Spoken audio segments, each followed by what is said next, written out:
Assalamu alaikum wa rahmatullahi wa barakatuh. I was in Malaysia a couple of weeks ago, and a student that's doing her PhD in Quran with a focus on Surah Meryem asked me if I can do a structural analysis of Surah Meryem.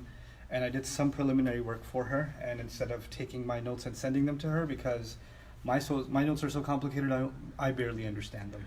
So I decided to put some of these things on a board and talk them through.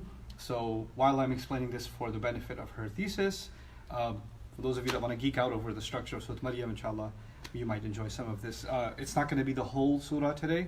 It's the first two passages, but there's enough here to keep her busy, inshallah. And then hopefully in the next couple of days, I'll finish up a review of the entire surah, inshallah. So anyway, the surah is made up of several prophets that are talked about, but the opening passage begins with Zakaria alayhi salam, followed by the child that he was granted, Yahya alayhi salam, followed by Maryam, followed by the child that she was granted, Isa alayhi salam. So a father who prayed for a child, a mother who wasn't expecting a child, a father who unexpectedly gets the visit of angels and then the news of a child, a mother who unexpectedly gets the visit of angels and the news of a child. So you could see some parallels already between these two stories.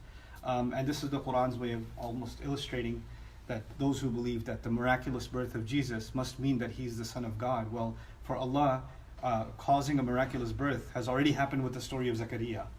So that's already happened. He was too old to have a child. His wife couldn't have borne a child, and yet Allah gave them a child. So that's not an impossible thing for Allah. So before we even get to the story of the birth of Jesus, the birth of Zakaria's child, Yahya, John, is talked about. But anyway, what I wanted to show you is those two passages that are in the beginning of the surah. They have a lot of really interesting, subtle parallels. So I'm going to walk you through some of these parallels. So those two stories that are talked about, they're not very long reading. So I'll tell you, the first story, the Zakaria Yahya story is up to ayah number 12. And then from 13 all the way to, no, sorry, I said 12, it's up to 15. Sorry, it's up to 15. And from 16 to 33 is the story of Maryam and Isa. So I'm going to compare those two stories and elements within those two stories. You guys know the stories, and I'd encourage you to read the ayat yourselves. Zakaria alayhi salam makes a secret, quiet prayer. Nida'an khafiya. Nada rabbahu nida'an khafiya. Interestingly, she goes to a private place away from her family. In tabadat min ahliha makanan sharqiyya. He says he fears the future generations that are coming, that they're not going to be up to task. His fear is mentioned. When the angel shows up, she says, I seek Allah's refuge from you, if you are any good. In other words, she's afraid also. So the emotion of fear is here, and the emotion of fear is here, but two very different dimensions of it. An immediate fear and a fear of the future. He says, the angel comes to her and says, you're going to have a boy, ghulam, whose name is Yahya. Here he says, I've come to give you good news of a ghulam that is going to be pure. So, ghulam. He says, Anna yakunu li ghulam. Rabbi anna yakunu li ghulam. Or, how in the world could I have a child? Those are the exact words said by Maryam in the next story. How in the world could I have a child? Anna yakunu li ghulam. The response is, your master, Allah has said, Huwa alayya hayyin. It's very easy for me to do. And that's exactly what the angel says to Maryam. Huwa alayya. Allah says, Huwa alayya hayyin. It's identical words.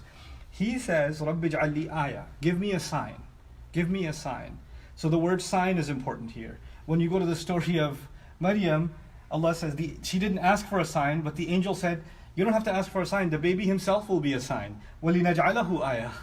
We're going to make him a sign. So you don't have to wait for a sign. The child itself will be the sign. أَلَّا تُكَلِّمَ النَّاسِ. You're not going to, Zakaria was told, your sign will be you won't talk to people. And when Maryam came out with the baby, she wouldn't talk.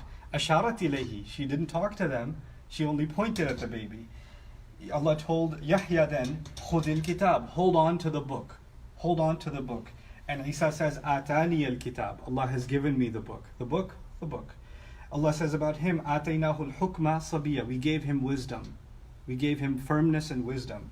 And then he says here about the Prophet Isa, he says about himself, وَجَعَلَنِي نَبِيًّا. He made me a prophet. So here you have hukum, and here you have nabi. And hukum and nubuwa are actually paralleled in the Quran. So, when Allah talks about the Israelites, he talks about hukum and nubuwa. And so these two things are actually the two sides of the revelation Allah gives, wisdom and prophethood. And there's a parallel between them, which is a longer discussion for another time. For those of you that are into Quran studies, Hanan is an important word for you to look up. a beautiful quality, a blessed quality of Yahya alayhi salam is that he's Hanan, especially from Allah. And about Isa, Mubarakan aynama kunt, I'm blessed wherever I may be. Blessing, blessing.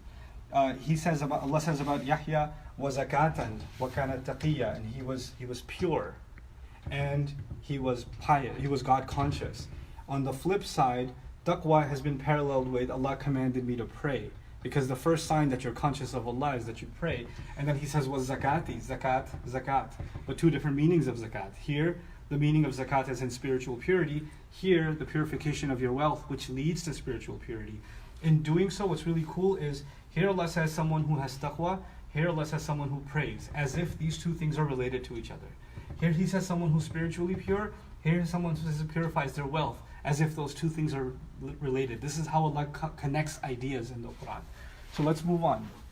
Yahya alayhi salam says, Allah says about Yahya, وَبَرًّا بِوَالِدَيْهِ, that he's going to be good to both his parents. Jesus says, وَبَرًّا بِوَالِدَتِي, and I'm going to be good to, and I'm good to my mother. Allah says about Isa, about Yahya, لَمْ يَكُنْ جَبَّارًا عَصِيًّا, that he didn't make him, and he wasn't a tyrant, he wasn't a bully, and he wasn't rebellious, and he wasn't disobedient. Allah says about Isa alayhi salam, وَلَمْ يَجْعَلْنِي جَبَّارًا جَبَّارًا جَبَّارًا, he didn't make me a tyrant, a bully, and shaqiyya, miserable.